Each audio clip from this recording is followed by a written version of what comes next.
femme en menthe. Quelque chose de moi dans les villes du Nord, quelque chose survit de plus fort que la mort. En leur quartier lépreux qu'affligent les casernes, quelque chose de moi pleure dans les tombeaux. Et par les soirs de pluie, en leur morne faubourg, quelque chose de moi brûle dans les lanternes. Et, tandis que le vent s'exténue en reproche, quelque chose de moi meurt déjà dans les cloches.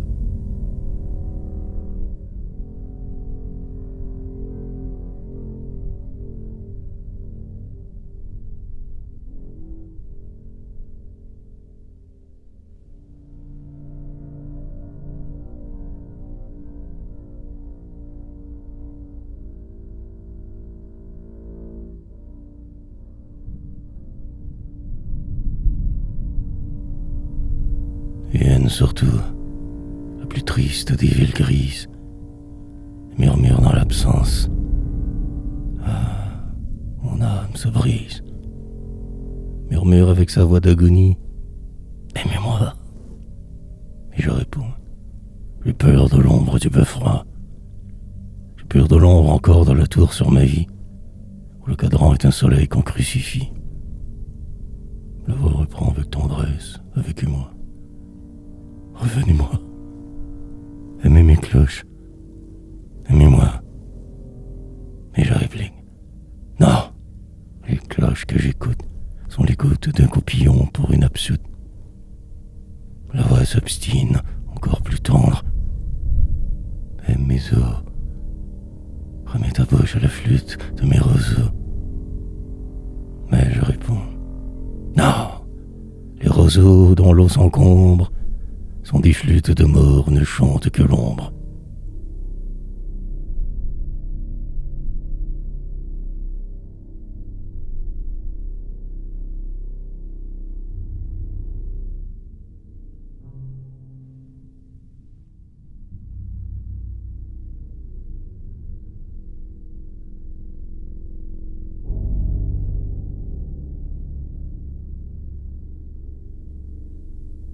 Les menthes dont le soir s'en sont allés. Ah, ces menthes où les femmes du peuple errent ensevelies. Leur navrante mélancolie et leur balancement de lente volée, cloche de drap comme un glas. Ah, ces menthes. Est-ce d'amantes, de démentes? Femmes âgées? De quoi sont-elles chargées? Que vont-elles portant comme vers une tombe? Elles chantent l'adieu.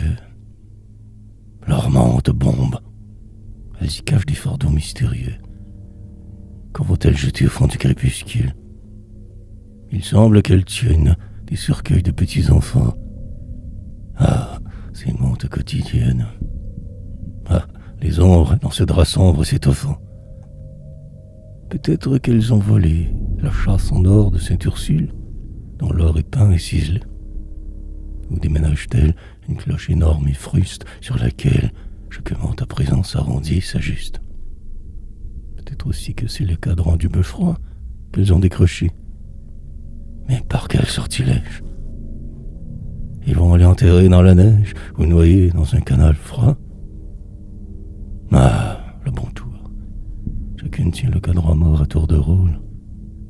Ah, le bon tour d'avoir dépossédé la tour, afin qu'on ne sache plus l'heure, et que l'heure soit folle, et que l'heure meure, et que l'éternité commence et que croulent les astres. Les menthes, de leur obscurité, l'obscurité s'augmente. Elles ont toujours l'air d'apporter un désastre.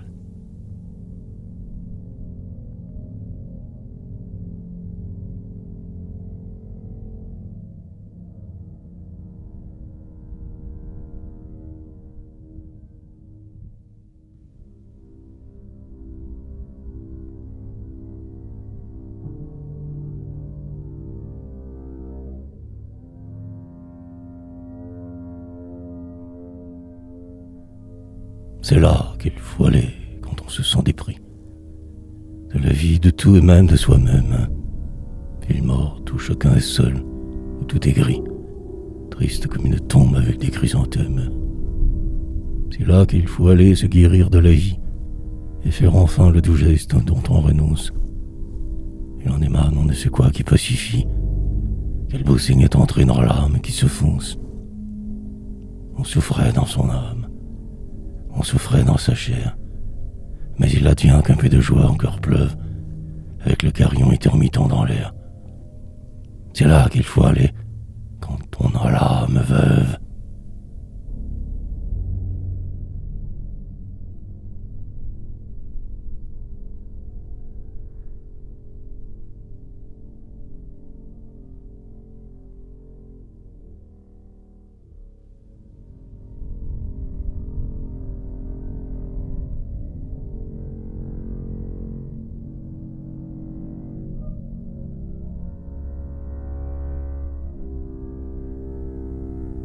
Tout a l'air si inanimé. Les maisons sont fermées. On croirait tout le monde absent, sans un peu de fumée qui se lève des toits avec des bleus dansants. Tout a l'air si âgé. Les bancs du mail, où se feuillent d'humble tilleuls, les murs de Saint-Sauveur que la mousse a rongés, où l'on voit l'envers du vitrail, rien n'a changé. C'est une ville où ne vivent que des aïeuls. Tout s'adoucit, tout soigne. Est-ce qu'il y a des malades pour que si doucement tintent les cloches au-dessus de la ville? Vieilles cloches qui s'effilochent, son à son, comme fil à fil. Tout incline à un silence tel, comme d'une ville irréelle, et qui se serait faite elle-même en dentelle. Universelle solitude. Même les signes sur l'eau noire ont l'ennui du reflet d'eux-mêmes et l'élude. Les nénuphars sur l'eau sont comme des fermoirs. Le ciel opaque et haut n'est guère vivant davantage. Ciel mat d'immobiles nuages et qui a toujours l'air d'être un ciel de tableau. Le silence avec la solitude s'accorde. Comme tout est loin. Comme tout se passe sans témoin, comme tout est de moins en moins, on dirait que la ville est depuis longtemps morte.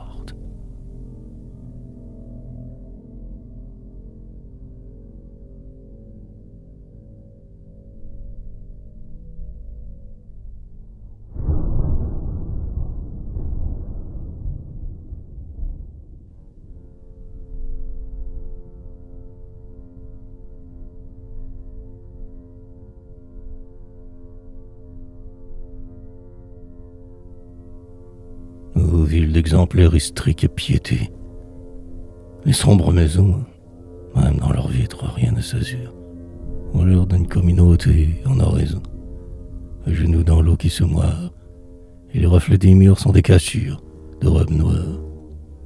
Les canaux vont se prolongeant comme des nefs, les maisons restent prosternées, villes entrées en religion, pour quel chagrin ou quel grief, pour avoir vu mourir quel rayon, ou se rendre quel hyménée, pour avoir subi quel déclin, quelle chute du haut de la gloire, pour être veuve avec quels orphelins, pour s'être vu en deuil dans quel miroir.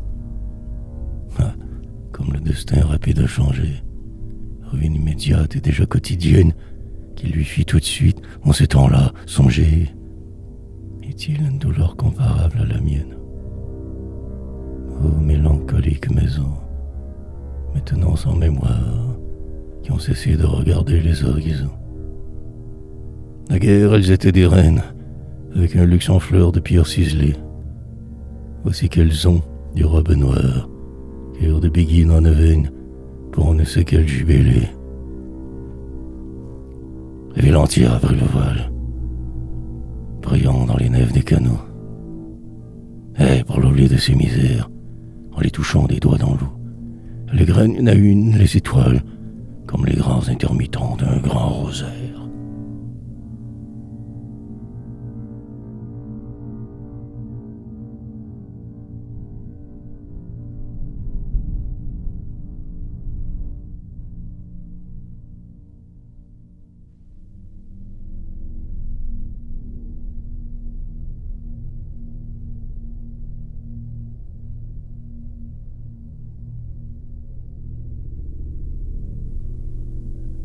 Ce gris mélancolique est fait de blanc et noir.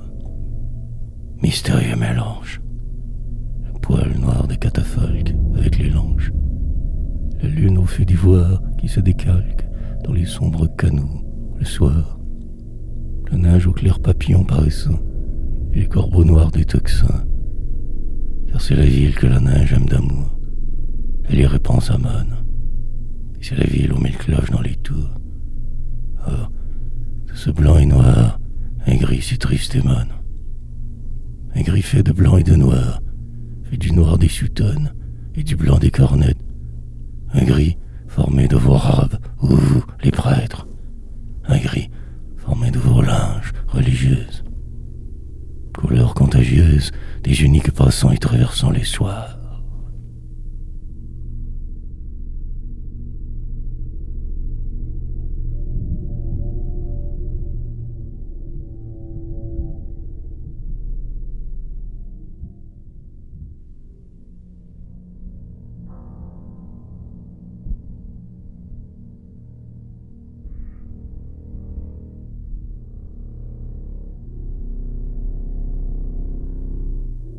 Le Beffroi, durant la journée, porte avec orgueil son cadran clair.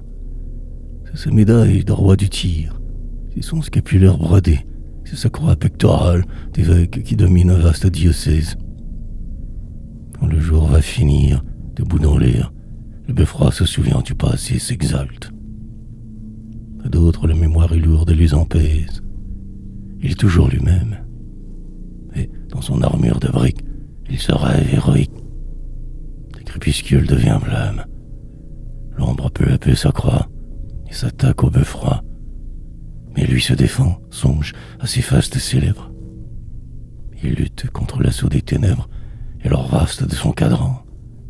Parmi les pierres trop dociles son cadran est un bouclier grâce auquel il se prolonge. Mais l'ombre triomphe.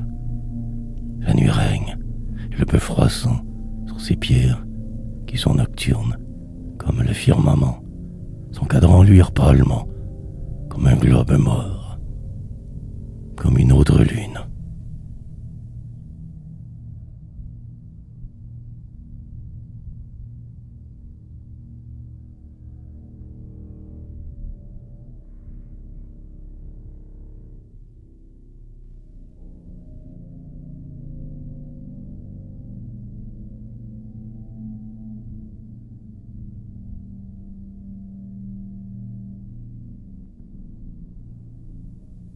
Miracle de la neige ouatant la ville grise.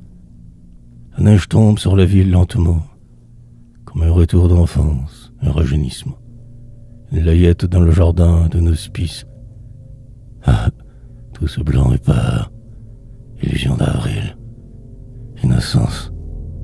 Et le long des quais, ces ganses blanches qui soudain ont fait croire aux cygnes en exil que c'était la Noël ou que c'était dimanche. Trop courte joie, hélas, qu'interrompent les montes. La rue était déjà blanche comme un parloir, mais revoici venir les montes inclémentes qui tachent ces blanchures de leur noir nonchaloir. La rue était aussi blanche comme un dortoir, tel qu'il en est d'angélique au béguinage, mais revoici passer les montes en voyage. Oh le parloir, oh le dortoir, taché de noir.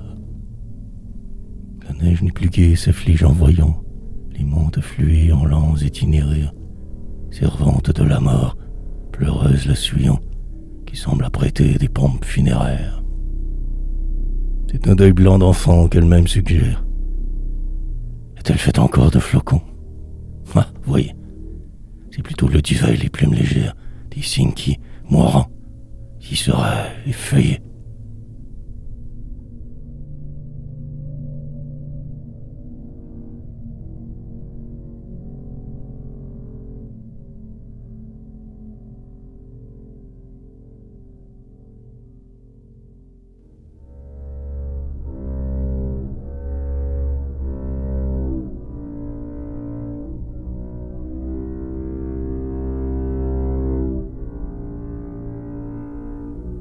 Des montes ont passé dans le vide des rues, oscillant comme des cloches parmi le soir.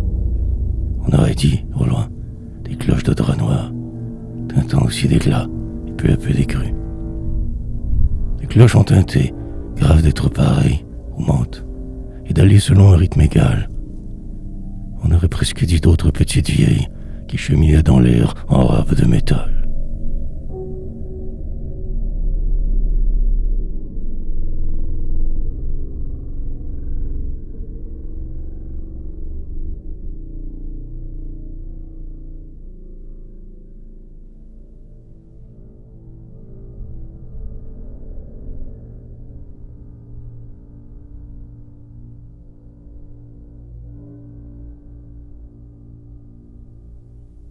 La ville de plus en plus se délabre. Dans le soir morne où c'est de la cendre qu'il pleut. Ceux lissings sont lumineux et brillent comme des candélabres. Ils sont des lampadaires dont la flamme est bougeante sur les canaux qui s'en argentent. Et tout prend un air légendaire. Les vieilles maisons sans âge sont à genoux sur l'eau, comme sur un tombeau. Est-ce un pèlerinage? L'eau coule un peu sous les arches des vieux ponts. On dirait une foule qui se met en marche vers l'horizon. Les vieilles maisons ambiantes ont un aspect humain. Ne sont-ce pas des mendiantes au bord du chemin? Et le silencieux cortège se chemine vers quelle grotte ou quelle vierge? On va briller les signes comme des reposoirs de cierges. Obtiendra-t-on le miracle enfin et que la ville soit guérie? Il flotte on ne sait quoi d'un peu divin. Tous à Paris. Les vieilles maisons oublient leur misère. Les signes sont plus lumineux. On dirait qu'une lampe étonne. Les étoiles se groupent en rosaire. Ô procession unanime pour sauver la ville qui meurt. Les maisons, les cloches, les signes, tout s'achemine vers la lune en Sacré-Cœur. Pèlerinage qui supplie pour éviter le grand désastre et qui s'en va au loin comme une des astres, s'y boire de la nuit aux millions d'hosties.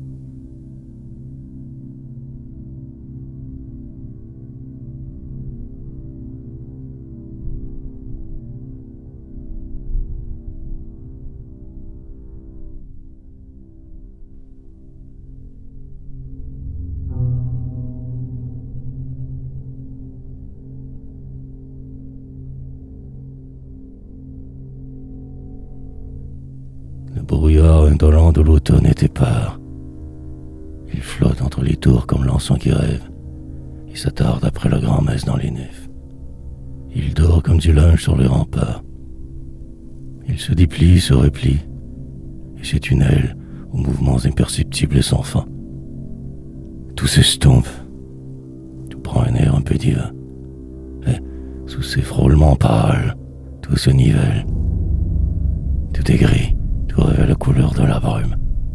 Le ciel, les vieux pignons, les eaux, les peupliers, que la brume aisément réconciliée, comme tout ce qui est déjà presque posthume.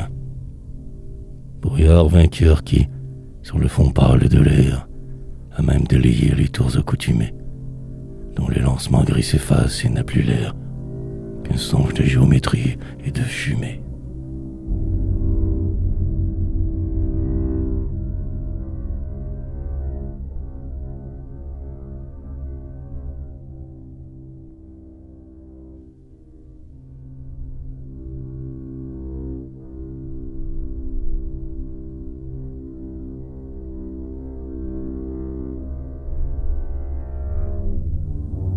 Plus qu'ailleurs, on y songe au vide de la vie, à l'inutilité de l'effort qui nous leurre. Rien par quoi la tristesse un peu se lénifie, et rien pour désaffliger l'heure.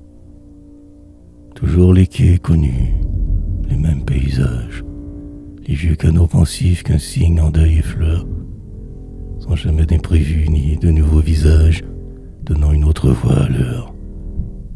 Et toujours, avec des longueurs équivalentes, celle de la pluie automnale qui pleure, quelques moulins vers la banlieue, aux ailes lentes qui tournent et semblent moudre l'heure.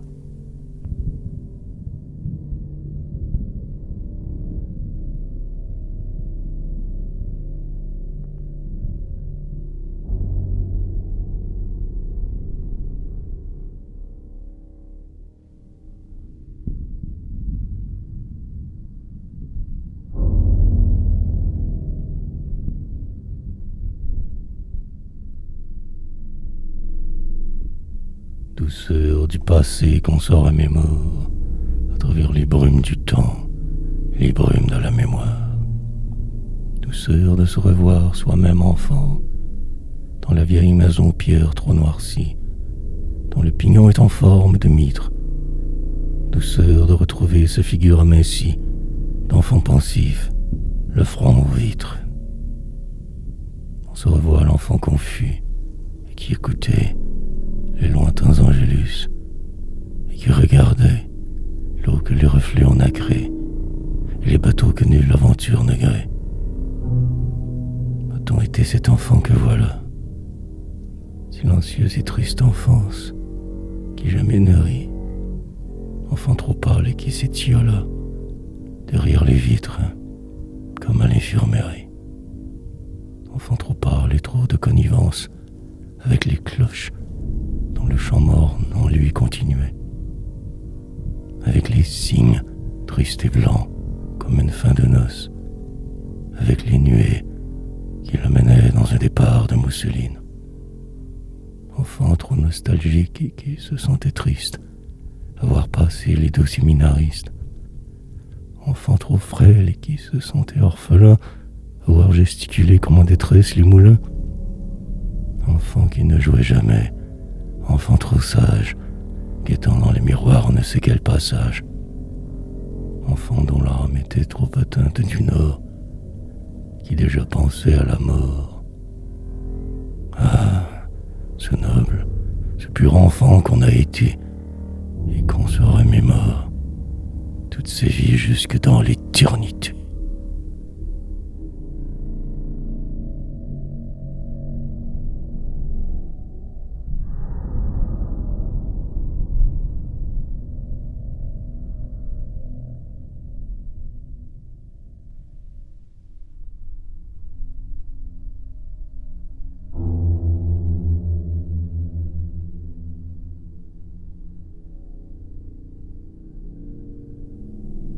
Soir de ma ville morte. Oh, mes beaux soirs anciens, où la lune, prenant son tour l'air chrétien, semblait une béguine en prière sur l'eau, qui s'avançait ensuite en un grand nonchaloir, de canal en canal, comme dans des parloirs, pâle sous la cornette ample de son halo.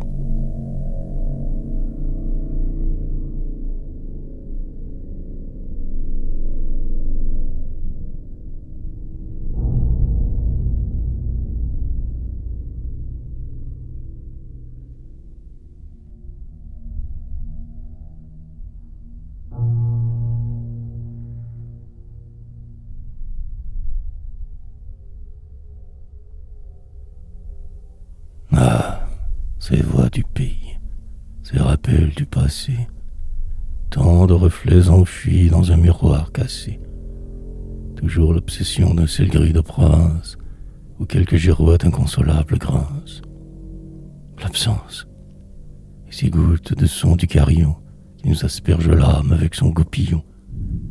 Fumée en route, et dans la soie un peu pâlie, en ruban bleu, notre enfance nous relie. Parfum ancien, venu dans l'air, un peu moisi, tout cela qui chuchote un doux « Revenez-y ».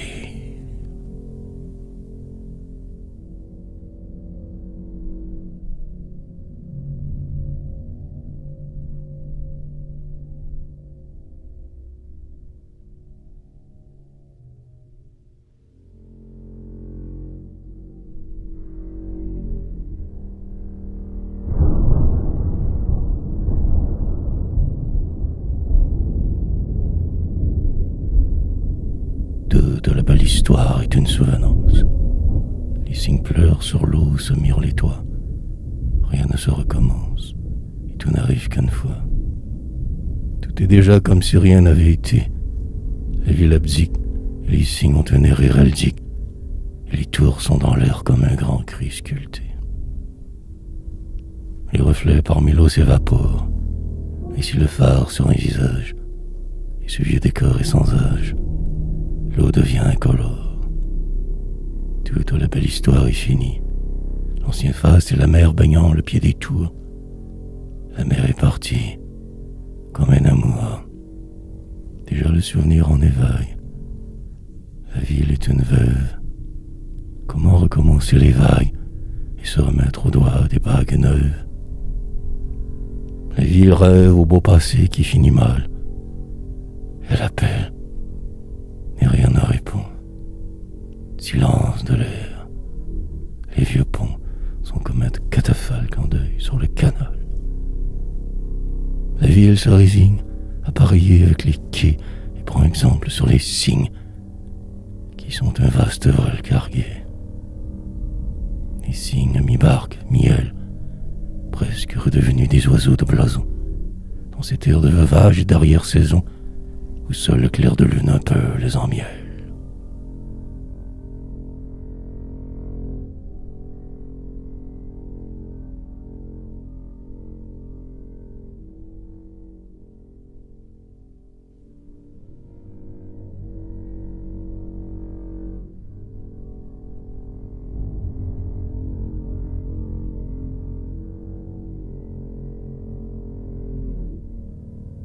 La nage est d'innocence et de miséricorde.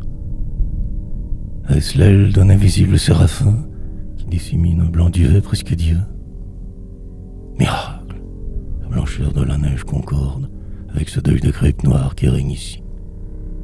La neige se dépêche à travers l'air transi pour venir au secours de la ville assoupie, dont les mots sans espoir par elle sont pensés, comme si ces flocons étaient de la charpie. Oh la neige! Tombez, la neige, assoupissez. Vous, gendarmeuses, avec vos musiques mineures, la ville et la douleur de ces vieilles demeures. Bonne neige, tombez sur la ville, tombez.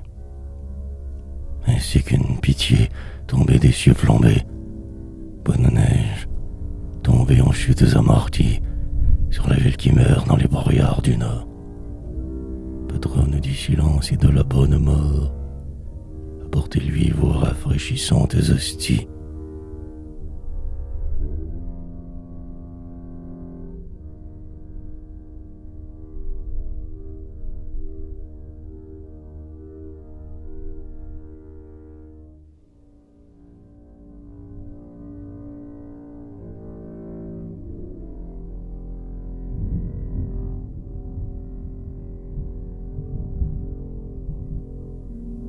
Les mantes sont d'accord avec les soirs funèbres, les tristes soirs brumeux qu'elles ont ennoblés. Soir de Toussaint où la ville s'immobilise et se tisse à soi-même un silence d'église, où monte comme un orgue au long tuyau de plis. Et les mantes aux plis d'ombre chantent ténèbres,